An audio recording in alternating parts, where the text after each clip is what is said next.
Okay, live from Mike's Garage. It's Saturday night. I'm not getting anything here. Are you hearing me? Not yet. One, two, three. All right, we're still trying to figure this out. I got a new microphone. You're good? Live from Mike's Garage. It's Saturday night. Okay, we got a little bit of a delay there. But I want to thank my engineer. We got some new stuff going on, and we are actually in the garage tonight. And we're planning on having a good time. It was pretty cool outside, so I do have a hoodie on. So we actually are in the garage. And looking forward to being in here. I'm always in here doing odds and ends and trying to make something out of nothing. So it's going to be a good time. Listen, I got everything set up here. I got my readout over here for comments. So please send me some comments as we go along here tonight. I'll try to get to them right as you send them in. And I got my show notes over here on my left. So I'm going to be looking over to my left and looking over to my right, trying to keep up with everything that's going on. But thanks for tuning in. Appreciate it. And it's Saturday night. It's nice and cool here in Pittsburgh. It's about 55 degrees out now, I think. So it was a very cool day. If the sun came out, the sun was nice and warm as usual. And but when the clouds came over, really got cold pretty quick. I mean, you had to put your sweater back on. You could walk around in a t-shirt if the sun was shining on you. Other than that, you needed to have something on. Not quite the hoodie, but you needed to have some kind of a heavier long sleeve thing on. So anyway, I had a good week. Pretty exciting stuff going on here in Pittsburgh. Hope things are doing the same for you guys out there.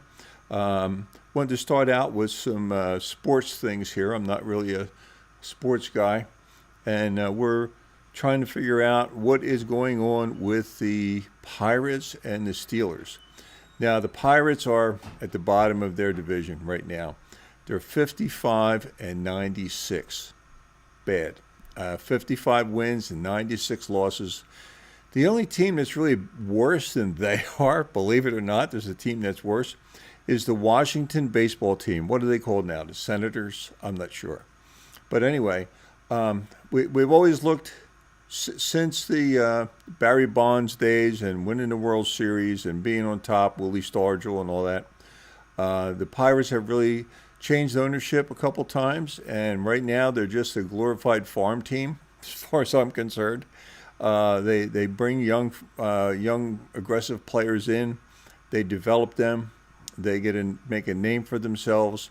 They get some good stats. They get good RBIs, good batting average. They're really good in the field, and then they trade them off for some money and a couple trades and a couple picks later on. So that's what they're doing here in Pittsburgh. They changed up some managers. Couple different times to see if they can put something together. I mean, 55 and 96 is not a good record. They're way in the bottom. Although there are some teams right there with them.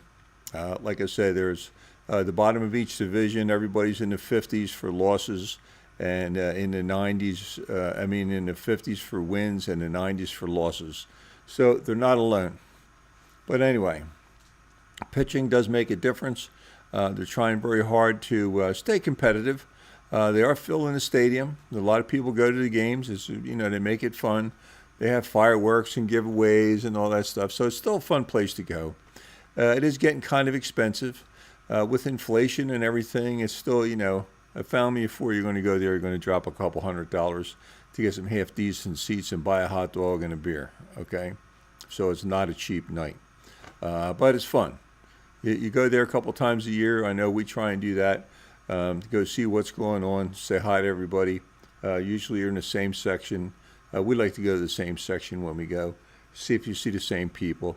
So it's a lot of fun. The fireworks are great. They got the Zambelli brothers, which have been around in western Pennsylvania for years. They do a terrific fireworks display out on the river. I hate to miss that. It's just a whole lot of fun to be part of that. So I hope the Pirates can put it together, and I know it's too late to do anything about it this year, but next year, there's always next year, is what they always say. We'll try and do better next year, or it'll work out. We'll get some better players. We'll be more aggressive. We'll try to have some winning seasons in the future. So we're still waiting for that to happen. But anyway, the Steelers, not good. I don't know if you watched it's our version of the backyard brawl here. Our number one rival is the Ravens. So I think the Ravens are the ones that everybody views as our major rival. Second is almost tied between the Browns and Cincinnati. So you have to see which one of those play out. I know we just lost to the Browns. We did beat Cincinnati. I don't know how we managed to do that, but we won in overtime. I don't know if you watched that game. But we kicked, we blocked a field goal, okay, to keep them from winning the game. Then we kicked the field goal and hit the upright and didn't go through in overtime, and that was horrible. Then we finally got the ball back, and right at the time was running out in overtime. You hate to have it end in a tie, but they did kick a field goal. I think it was over 50 yards, 58 yards, I think was pretty long for him, and it was good. We won the game. So 1 win, 2 losses for the Steelers. A lot of guys getting hurt. We need to get our linebackers back. We need to get the rushing going. And our offensive line, the offensive line is not doing very good at all. They're not providing any gaps for the runners. And it's going to take a long time to get them back or get some other guys in there that we can really depend on. Still struggling with quarterbacks. Pickett is in there for now. Rudolph is sitting on the bench. I haven't really heard much about him. I guess I don't know what they're doing with him, trying to trade him, or if he's content just to sit there and collect his paycheck. I guess that's what some people do. I mean, if they're good enough to be the backup, they're content to do that, and they just stay with it. But anyway, that's what's going on here in sports for the major sports. Now, the side sports that we get involved in here is grandkids, okay? So we went to a soccer game today. 2 of my grandchildren have retired from youth sports.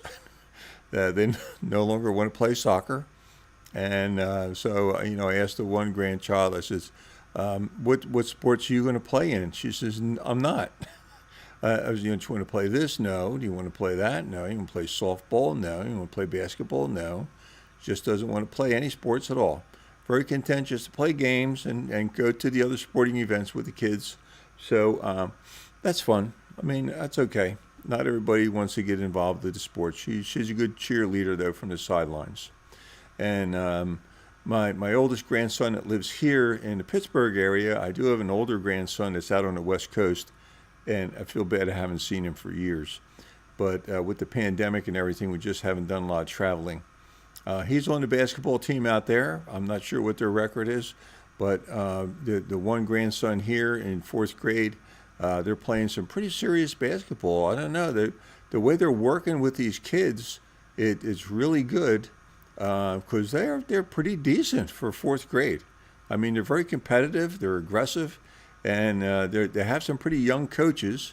It's the dads that are coaching, but some of the dads have been high school basketball players, and they're pretty good at it, and they do the drills and everything. So happy to go to those games. We got 2 games tomorrow. We went to a soccer game and a softball game today for the girls. And the grandson here, the 4th grader, he has a 10:30 and an 11:30 game tomorrow. 2 games in the morning.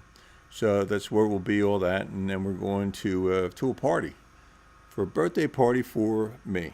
Okay, Monday's my birthday. Going to be the big 7-4. So time is going fast. Time is really going fast. 74 years old. So it seems like yesterday we were in Vietnam. Just worried about getting home. Then now it's what, 52 years later, 54 years later, that we're. I guess it was 19 or 20 when I was there. Just turned 21 when I came back. But we were there in 1970, 46 engineers. Fort Benning. I know there's a couple guys around here. The one guy has his own radio show. on KDKA. He was in the same time I was, same engineering group. He was in D Company.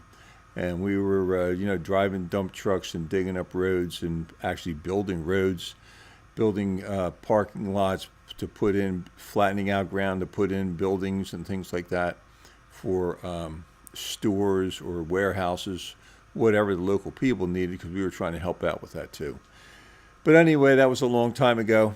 I do have a couple of veterans that are long-time listeners and viewers. So my hat's off to those guys. I did get a new guy, Christmas Peter. He's one of the new subscribers. Appreciate that. Could always use more subscribers. That's the goal, is to get as many subscribers as you can. You still got to get to 1,000. So we're trying. I think we're 735. So if you're out there, you're watching, or you're watching this after it's live, go ahead and click that subscribe button. Could always use more subscribers. We do try and get back to everybody with their comments. So please give me a comment. I know we talked about the analog brake system in the cars. I had an issue with that again today, beeping when it wasn't necessary. I actually stopped and got out and wiped off the sensor in the front. Figured maybe it was dirty or something, but didn't seem to be. Every time you go around a corner, it was reading the shrubs as an obstacle that you were going to run into. So I don't know what's going on with that. Hopefully I can trade the car in a year or two, and the new one will be better. So it's a 2018. That's a Nissan, and it's just annoying how often it beeps to remind you you're going to hit something and there's really nothing there. But anyway, it does work. Sometimes I'm going to hit something and it reminds me. You look away and the guy in front of you stops and it gives you that beep beep. It has twice. I'll admit that. Twice I got the beep beep, turned around, got on the brake right away. It did save me from having it to skid to a stop, okay? But the analog brake system really doesn't skid, but it would have been close. But anyway, there's some of the things we talk about. Watch the other videos. I did change up here. I was doing a little gig for Filter Queen. So those of you who've been watching and watch my videos and everything. So Filter Queen has been part of what I've been doing for about the last 10 or 14 years. Really had a good time there. People calling up, needing parts, needing direction, needing help, emailing, texting out schematics, wiring diagrams, and things like that. Help people put things back together. We always did have a lot of hard to find parts. If you watch the video, you can still call the 800 number. There's still people there to help you. If you need a new Filter Queen or you want to get some parts, try to get some free shipping. Tell them you heard about it on Mike's Garage, and they should give you free shipping with that. So just remind them of that. If you want a new Filter Queen, I can get it to you for half price. Tell them you saw it on Mike's Garage, and go ahead and give them a call. If that doesn't work, give me a comment, and I'll call them and have them call you back. So we'll get you a good deal on that. Okay, let's see. Well, the subscriber list is like I say, it's long. I do like to get the comments, and so I'm looking for the comments now. I keep looking over here for the comments, and we'll go from there. One of the things I noticed today, it was cold. So it's after Labor Day, and the cold weather's here. Now there was an older guy that lived up the street, and we always used to be able to tell when spring was here and when it was fall. Summer was over. Okay, you could tell when summer started because he had like a 25-foot sailboat on a trailer in his backyard, and when the boat was gone, he went and put it in the water up at Lake Erie. You knew summer was here. Okay. He was never around on the weekends. Sometimes they would go up and stay on the boat for a week, maybe 2 weeks, a lot of long weekends in the summer. This time of the year, when it starts to get cold, you start to get a lot of rain. All of a sudden, the boat would show up in his backyard again on the trailer. You knew summer was over, okay? So I guess it was one fall, we didn't see the boat. And I saw him out walking, him and his wife were walking, so I said, "Hey, George, where's the boat?" He says, "I had to sell it." He said, "My health isn't letting me do that anymore, so I had to sell it." I sold it to a friend of my son's. He's been on the boat a couple of times, and he really liked it. So he sold the sailboat, and that was his pride and joy. It really breaks your heart, that. And unfortunately, about 6 or 8 months later, he did pass away. And I think he was ill. We didn't know it and didn't tell anybody. And he just folded under the pressure, and all of a sudden, he was gone. So the boat was gone. His wife did sell the house, and they moved away. So that's another sad story. We don't want to talk about sad stories. So that's what time. That's how you tell that the summer was over, when that boat just came back from that. I really do like boating. I haven't really had a boat here in Pittsburgh. A long time ago, I lived in Philadelphia, and we used to go to the Jersey Shore, Sea Isle City, Townsend's Inlet area, Avalon, if you know the area. And I guess I was about 16 years old. My parents had just purchased a little cottage down by the beach, and we always went to this little town down there called Sea Isle. And he said that there was an advertisement for a boat. The boat had a 25 horsepower motor on it. It was made out of plywood. It was homemade. The guy made it from a kit. It was a very nice boat, pretty big, had big, tall sides on it, so you didn't have to worry about the kids falling out. And 25 horsepower, wasn't very fast, didn't go very fast. So it was 16, had a windshield on it. Beautiful little boat. And so my dad said, okay, if you buy the boat, and I was working, if you buy the boat, I'll buy a trailer, and then we'll have a boat. We can take it down the beach. Okay, I said, okay. I forget what it was like $400 for the boat. He had to pay $600 for a brand new trailer. So we went got the trailer. We never put the boat on the trailer, took it down there. Now, it's a wooden boat. If you know anything about wooden boats, there's a lot of maintenance, okay? You don't just take it out of the water and power wash the grass off it like you do a fiberglass boat. You have to re-putty the seams and make sure the seams are repaired. Now, the one thing my dad didn't know, and we found out later, is a thing called electrolysis, okay? So you can't mix brass and steel and put it in salt water. What that does, it accelerates corrosion. So we had an issue up in the front. We had pounded on some waves and everything, and the brass tacks that the boat was nailed together with came loose. So my dad didn't have any brass tacks, and we wanted to get the boat in the water. So he got some galvanized screws, and he puttied it all up, and he put those in. He put putty on top of it and painted it all up, and it worked fine. I mean, it was nice and tight. We ran the boat all summer with that. It was great. And what we used to do in the winter is take it back to the Pennsylvania side. From New Jersey, we would take it back to Pennsylvania side because we joined a little marina down there where you could keep the boat in the water all the time. So we did that, took it back, rinsed it out, washed the outside, rinsed out the inside, covered it up for the winter. We used to take the motor off of the boat and carry it into the garage, and the boat had to stay outside because we needed the garage for other stuff. So the next year, we get it out, clean it up, paint the bottom, putty it all up where it needed, anything, seams that looked like they were split. And we decided to try and upgrade the motor. So we got a 40 horsepower motor, and we sold the 25 horsepower motor. So now we upgraded. Now we got 40 horsepower. We were going to go fast. So we made the change, had to change the controllers and everything, put the boat in the water, drove it for about a month. Second month, we're going out, and it's a little choppy. So we're bouncing along on the boat. If you've been in the boat and it's going bang, bang, bang, all of a sudden we're up to our ankles in water inside the boat. Now this is an old school wooden boat, and the water's coming in and we're sinking. Okay, the seams have split. So we got anything we could get, the buckets, the tackle box, and we turned the boat around, and we're going probably as fast as we can with the boat half full of water, and we're bailing out the water because my brothers and I were the ones in the boat. We're bailing out the water trying to stay afloat.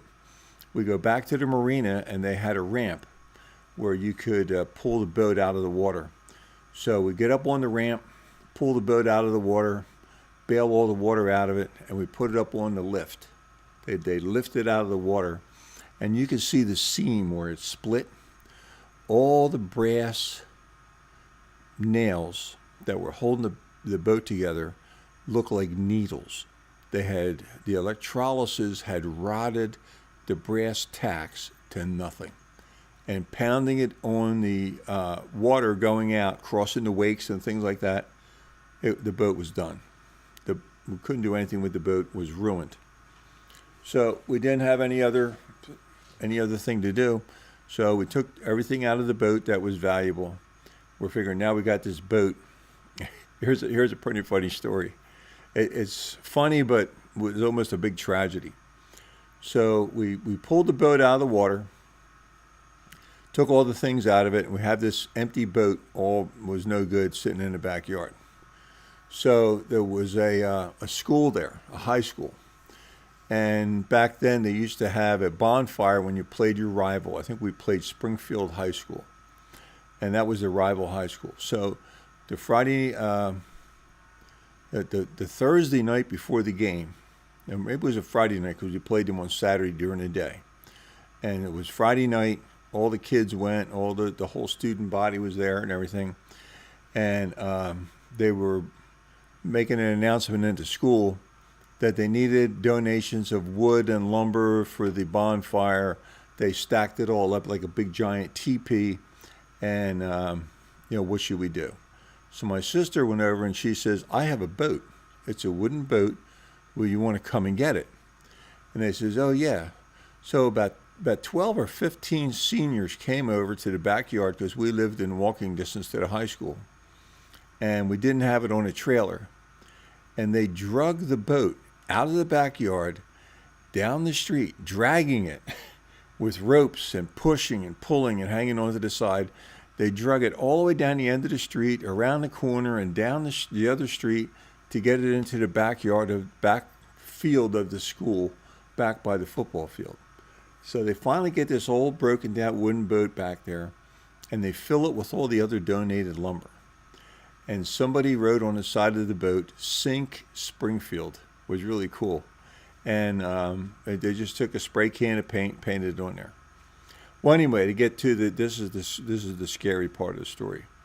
So who lights the fire is the fire company. Always came, and they always had an ambulance there just in case. And year after year, we went through the whole thing.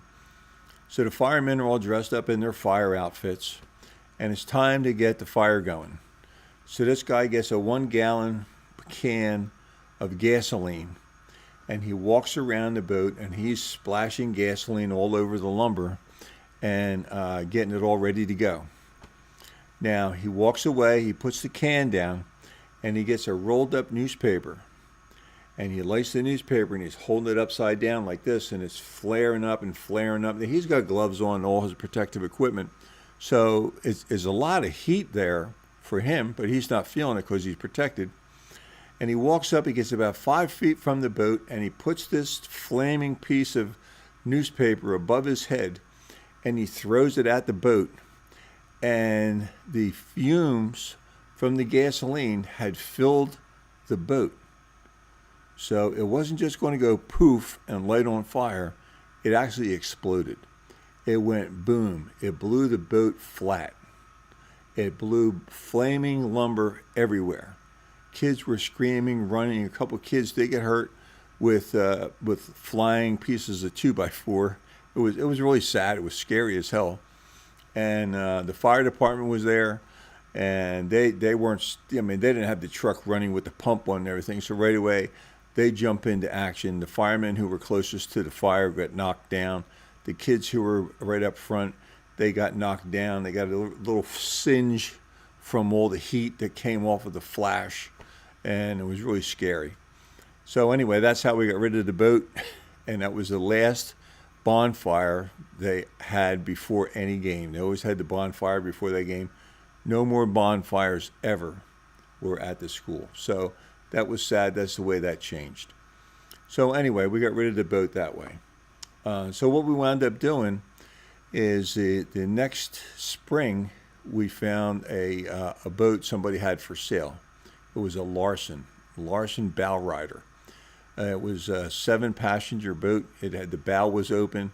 About halfway back was the driver's seat, and you could seat 4 people, 6 people in the back, and there was room up front for 4 people. It was a pretty nice boat, I'll tell you. We had a lot of fun with that. So, and it had like a 60 horsepower Johnson on it. It was a big, heavy, I think they called it a Fatso 50 or something like that. It was huge. I think it was a 6-cylinder. So, and the motor didn't work. So we got the boat home. The floor was rotting. The seats were rotting. I forget what we paid for it, like $100. It came and it fit. Because we could adjust the trailer that we had. We could adjust it to get this boat that was 2 feet longer on the trailer. I forget what, the tongue or something. We could stretch the tongue out. But anyway, we did that, and we got it on there. We cranked and pushed and got the boat on the trailer, got it home. And so we got in there. We ripped out all the interior, and my mother got the seats, and she repaired all the seat covers for the seats, and we repaired all the wood inside with marine grade treated lumber, and we got some epoxy and fiberglass, and we refiberglassed the floor because the exterior of the boat was excellent. It was really nice shape. The windshield, all the chrome and everything was in nice shape, but the boat was left for a couple of years outside with no cover on it. And all the seats had rotted, the floor, the covering on the floor had rotted.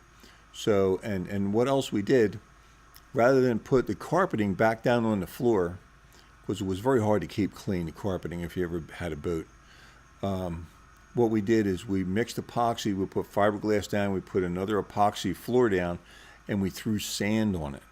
So it was actually gritty. The floor was gritty, so it wasn't that slippery. It was...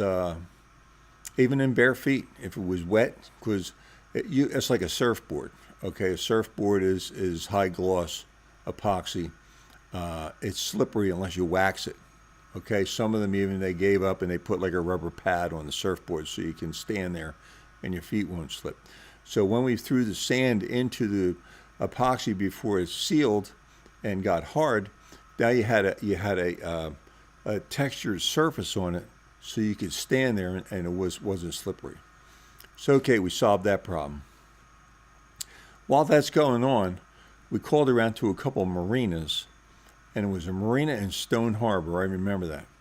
We went to Stone Harbor, and we told him we needed an outboard. Did he have any used outboards? And he says, no, we don't have anything used. He says, but I'll tell you what. He says, you paying cash? And we said, yeah, we're going to pay cash. He says, all right, I have 135 horsepower Evinrude. He says it's about 2 years old, sitting in the back. It's still in the box. If you want that, $900. Take it. You know, so you put it in yourself. It has new controls and everything in it. So we had about $1,000 with us between all of us, my dad and my brother and I. And so everybody ponied their money up. We gave him $900 cash. He gave us the motor. I don't know if that was a good price for it or not, but we were just happy to get it. So we get the motor in a giant box. We slide it into the back of my dad's station wagon. Nobody had a van back then. Everybody had a station wagon. And we take it back to Sea Isle. And it took us about 2 hours to get it out of the box, get it on the back of the boat, get the controls hooked up. All we had was a 6-gallon gas can. So we went to another marina where they had a bunch of old boats sitting on the dry dock, and you know all the other boats were out in the water. So we walked into the mechanic there, and I says, "Hey, you got an old gas tank, fuel tank? We need one." He says, "I got an 18-gallon one over there in that boat. I'm getting ready to junk that boat." And he said, "I'd like to get rid of the fuel tank." So we went and looked at the fuel tank, and it was flat. It was about 8 inches high and about 30 inches wide, and it was probably 20 inches, 24 inches deep. So that would fit under the back, okay? And it had a rubber hose that went up to, it was perfect. The long story short, it was perfect. So we got the gas tank. I think we tipped the guy $10. Took it home, washed it out, make sure we got all the junk out of it. Put a regular garden hose in there. Squirted everything around, loosened up all the material that was in there because it had been sitting for years. And when gasoline sits for a long time, it turns into turpentine, and then it dries, and then you have just dry residue on the inside of the tank. So we had to get all that out of there.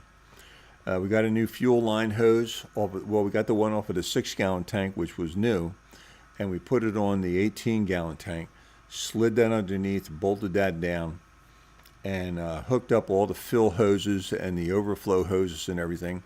And this thing actually had a bilge pump.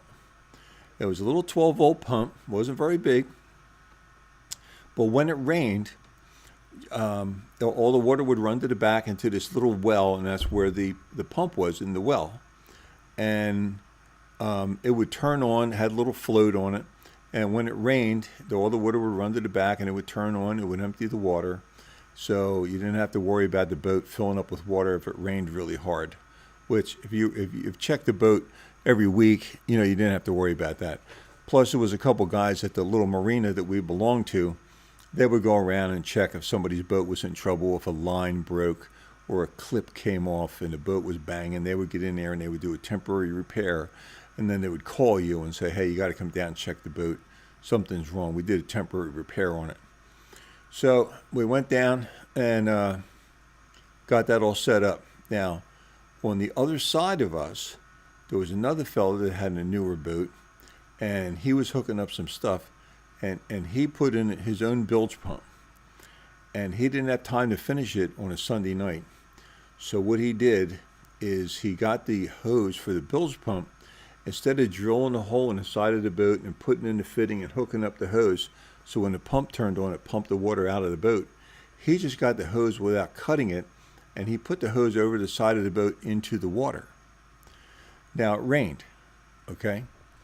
So what happened is it rained, the bilge pump turned on, and it pumped the water out.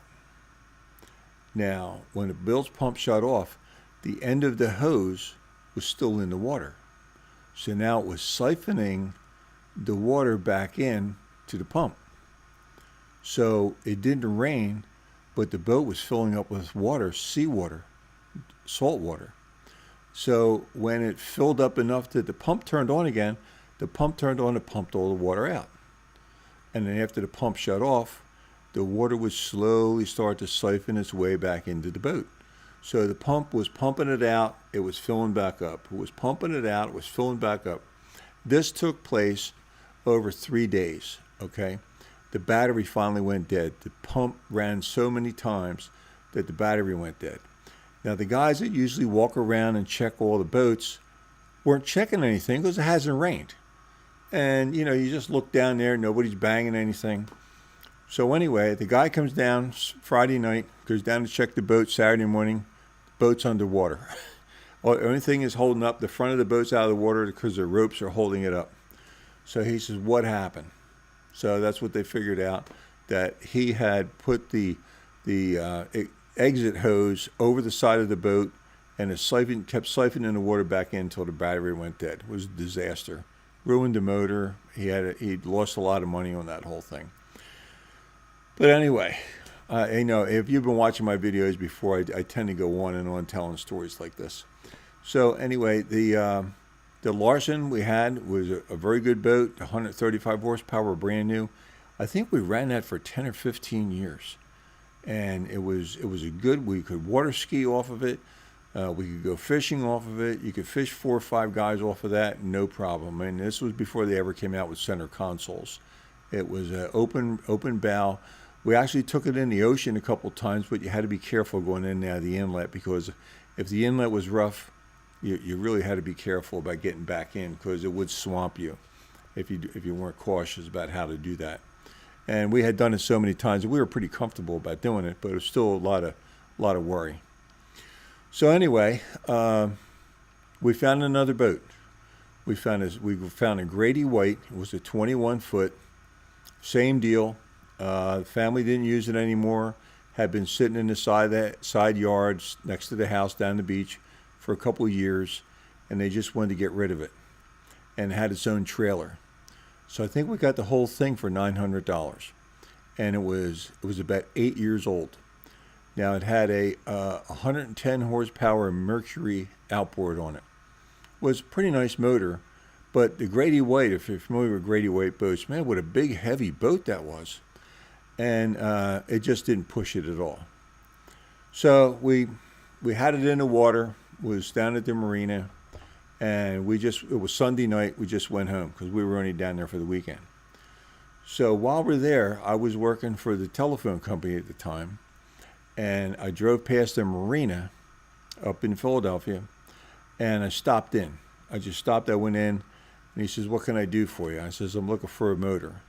I says, "I have a 21-foot Grady White. I have 110 horsepower Mercury on it. I need something bigger."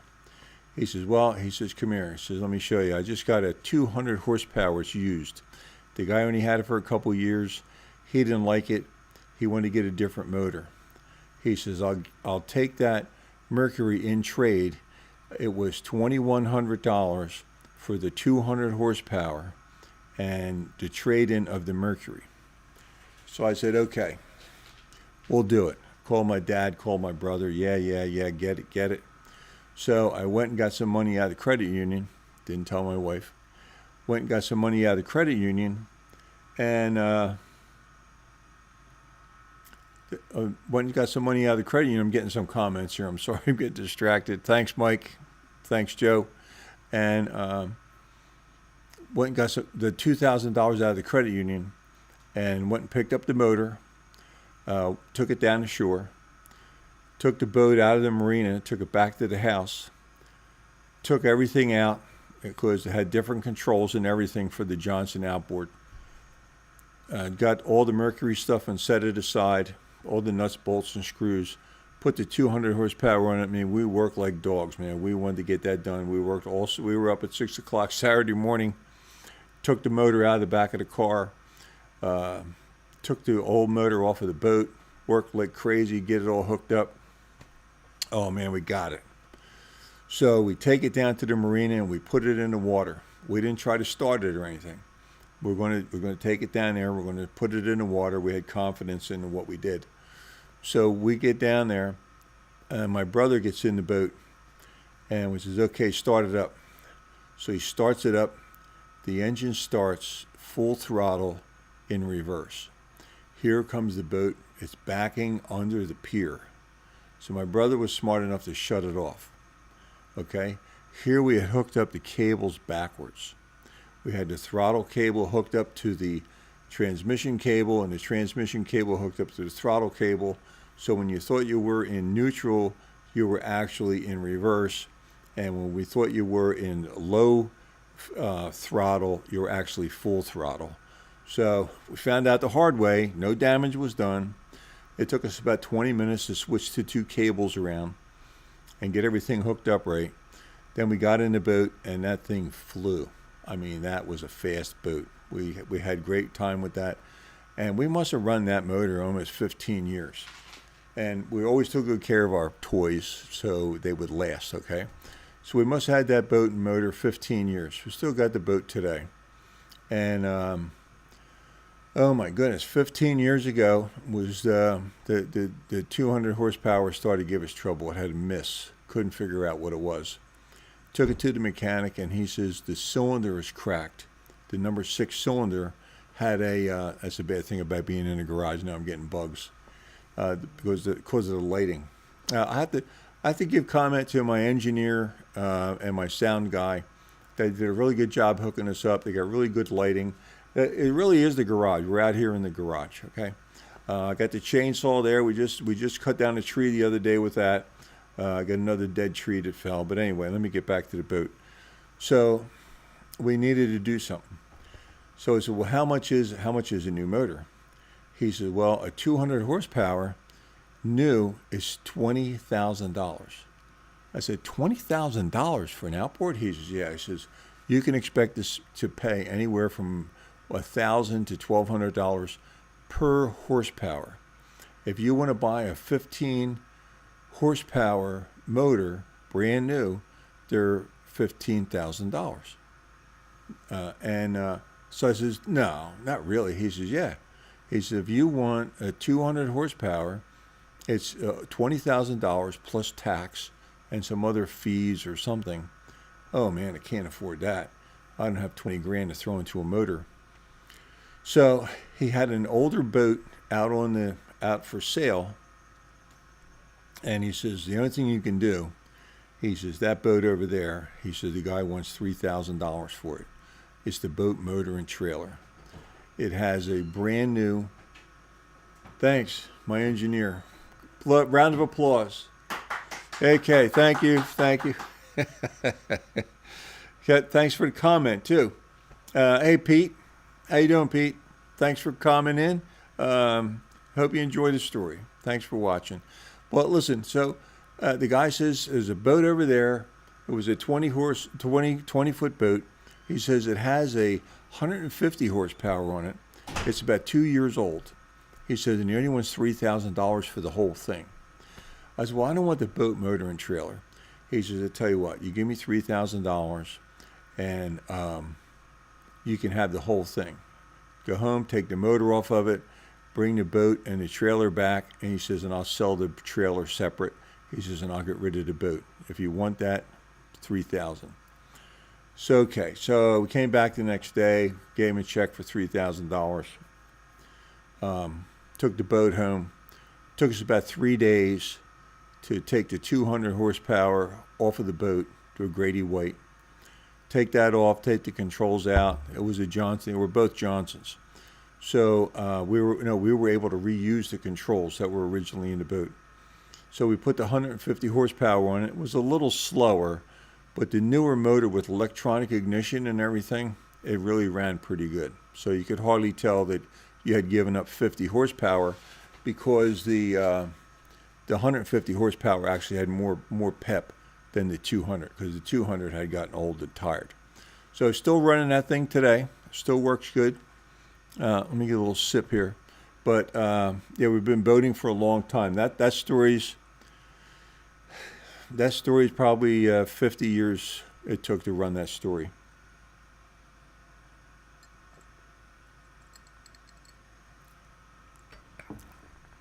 I don't know how these guys doing on the radio. 3 or 4 hours a day they have to talk. It's a long time. Well, they do get commercial breaks, so. Anyway, so that was a story about the boat and how you know if the summer is over is everybody's boat starts showing up in their yard. I'll tell you what, there's a guy about a block from me right here.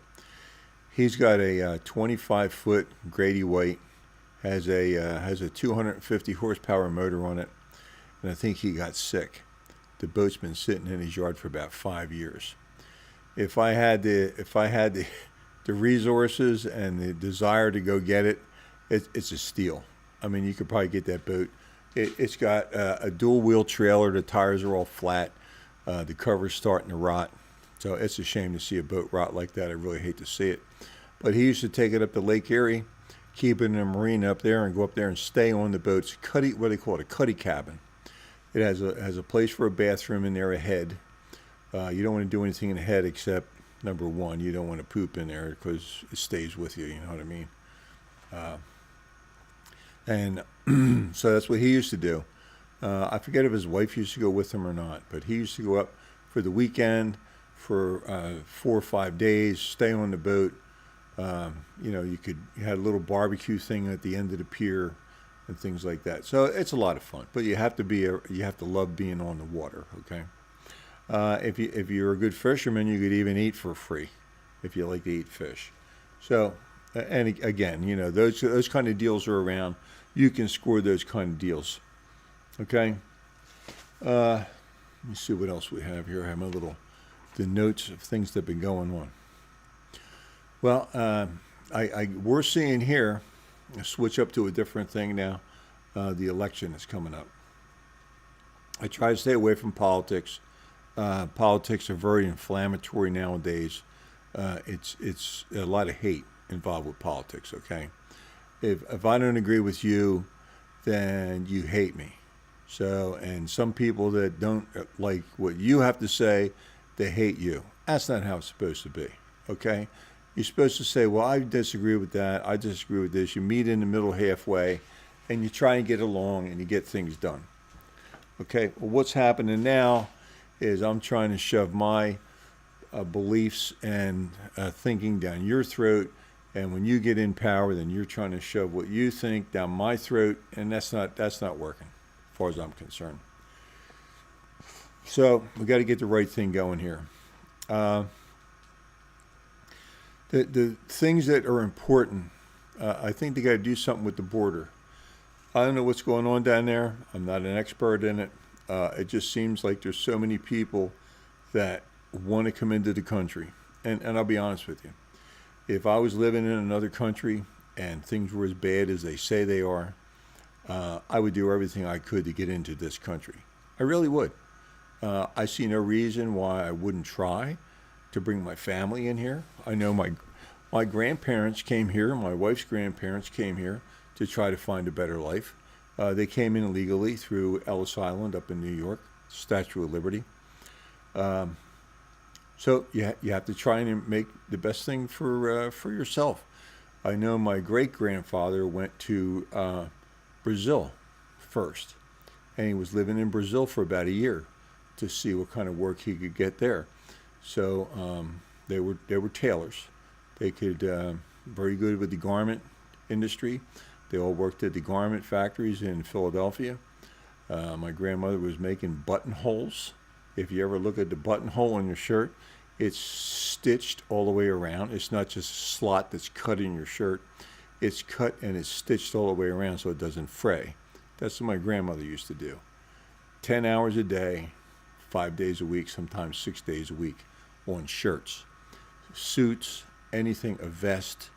And my grandfather was a master tailor. He used to make suits and things like that. So that's what was back in the day, okay? But everybody's trying to get into this country. That's fine, okay? Are you coming here for the right reason? Now, the latest report I heard is people are coming in from all over the world. Now, I know Cuba used to do this, and they say South America is doing this now. They are getting the prisoners out of jail, and they're giving them $200 or $300, and they're telling them, if you go to America, we're going to let you free. And you can go there and try to do a better life because we don't want you here. We don't want to have to pay to take care of you in jail, and that's what they're doing. So unfortunately, some of the people that are coming here are just getting freed from jail in another country and given the resources to make their way here and try to get into this country. So I think we're going to have a problem there. The crime is already going up. I don't know who to blame the crime on. Defund the police. Come on. So anyway, the border is a problem. It's going to be a hot topic here for the election. The other thing is inflation. Price of everything is going up. The price of fuel is still $4 a gallon. $3.99, I think we paid. The local 7-Eleven still at $3.99. It's got to start coming down. I don't know what they have to do to get it to come down. I don't know if drilling in this country, rather than telling people to drill for more oil in their country and then we buy it from them. I don't know what the best thing to do is, but it's affecting the price of everything because somebody has to pay to bring the goods from the dock that's being made in China over to Pittsburgh, and they're coming from the West Coast, okay? So there's an added cost to getting the material off of the ships, onto the trains and trucks, and bringing them here to Pittsburgh, and that's why it's costing more, because it costs more for the transportation. The people that are moving it want to get paid more. You have to admit, even during the pandemic, the dock workers, the truck drivers, the trains, they didn't stop. Those guys wanted to stay home just as much as everybody else, collect unemployment and not go to work. I mean, that was crazy. I can't really say that it helped or it hurt. I don't know. I'm not a scientist. I don't know if that was the right thing to do. Politicians said it was, and we did it. So the inflation is another hot topic here. Now, I know it's been a while since everybody's been back working full-time, especially downtown Pittsburgh.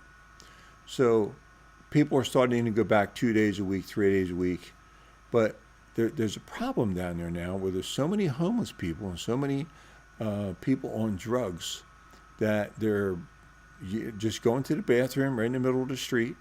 They don't care who's around. They just walk up to the curb and they pee in the street. They're pooping in the street. They're sleeping on the sidewalk. So the businesses that are downtown that rent all the office buildings are trying to get the employees to come back 3, 4, 5 days a week. They don't want to come back because it's dangerous. They don't want to get down there and walk through that poop and step over people sleeping on the street. And they just found another guy dead the other day, laying on the sidewalk. He overdosed on fentanyl. Okay? I don't know how long he laid there, how many days he laid there.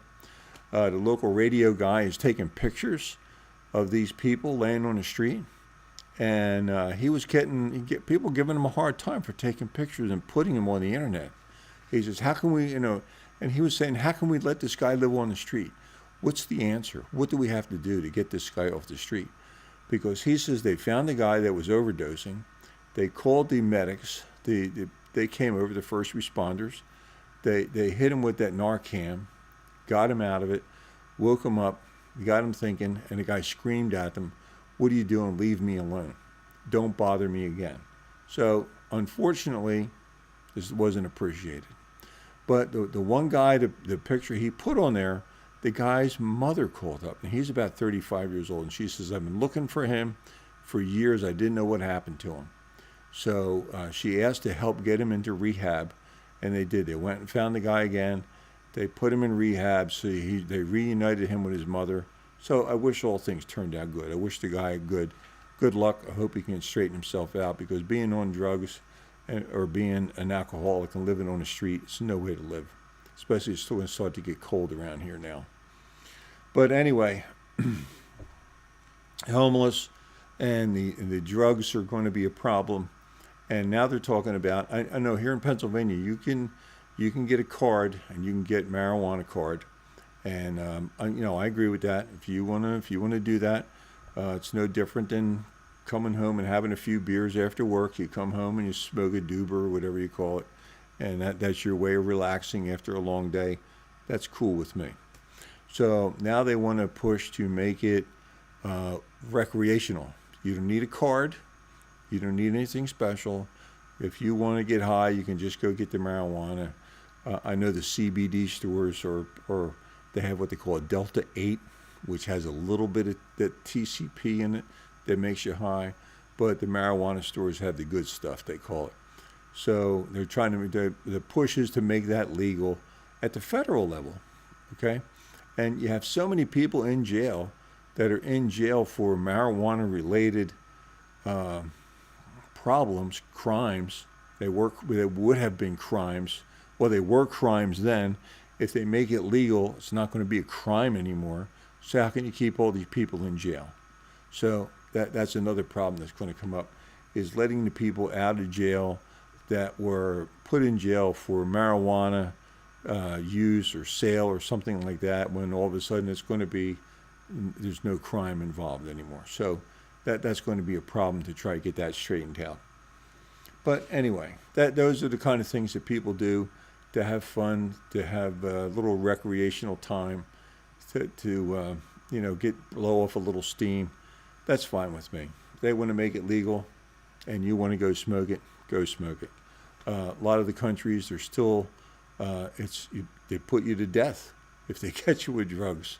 Well, speaking of that, fentanyl, the fentanyl is killing people. The people that are bringing it in here know you can overdose on it. There's no way of controlling that. And people are still, and they're saying that marijuana, some people say it's a gateway drug. If you start on that, it's just going to lead to more heartache and more of a problem with that. So,